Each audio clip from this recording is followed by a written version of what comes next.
of a robot? And look. Okay, you all think it's clever. Can it swim? No. Can you swim? No. Can it do jam sandwiches? Can it put jam on bread? No. No. Can you put jam on bread? Yeah. Can it do 5 times tables? No. Can you do 5 times tables? Yeah. So hands up if you thought it was a clever robot. Can you do it Hang again? on, it can't swim, it can't do jam sandwiches, and it can't do times tables. It's not that clever. What's clever is the person who invented it. The person who learned coding and didn't just play games and videoing all the time, they actually learned to code it. The man who invented this robot designs the chip, the computer chip in your smartphone. He works for a company called ARM. And this is his latest robot using a smartphone instead of a 15-year-old computer. Watch how quickly his new robot can do a Rubik's Cube. Don't blink. Go. 1 second, 2 seconds, 3 seconds, done. That's clever. That's the man who invented that.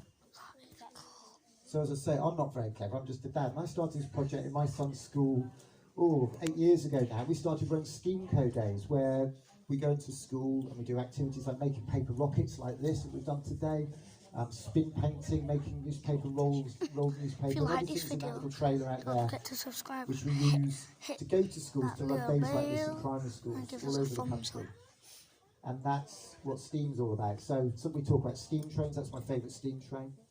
Did you know, does anybody know the name of that steam train? George Stephenson's rocket. And it was invented by a man whose first job was working in a coal mine when he was 5 years old.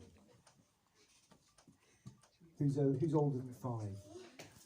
Who is 5? Anybody here? Are you 5? Would you like to go and work in a coal mine? In a dark tunnel? And it was dark, they didn't even have electricity, and his mum and dad couldn't afford for him to have candles. He had to sit in the dark for 12 hours a day, waiting for a bell. And when the bell rung, it meant a truck was coming down the corridor. He was on his own, and he had to open the door and let the truck through and then shut it. That was the job he did for 12 hours a day, 6 days a week, in a coal mine. Not far from here, because there's a lot of coal mining in Yorkshire. In fact, the National Coal Mining Museum is down in Wakefield. When he was 10, they said, "Do you want a different job?" He said, "Yeah, because I've done 5 years in that tunnel." And they said, "Well, do you want to go shovel coal into the steam engine?" He said, "Yes, please." And so they let him shovel coal into the steam engine. He did that for 3 years.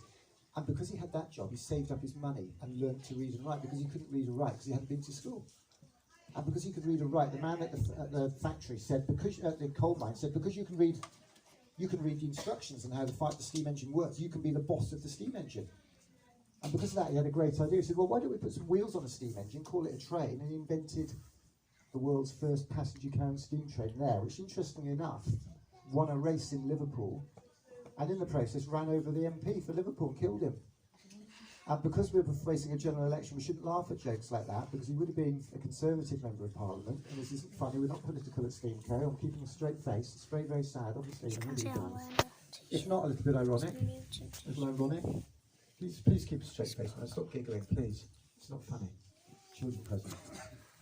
That's why we didn't invite the local MP, because we're in Purda. Anyway, Okay, if you like so this that's video, steam train. That's my favourite gadget, because don't you forget like to to fire in the boy, subscribe it and hits up the wall. see you.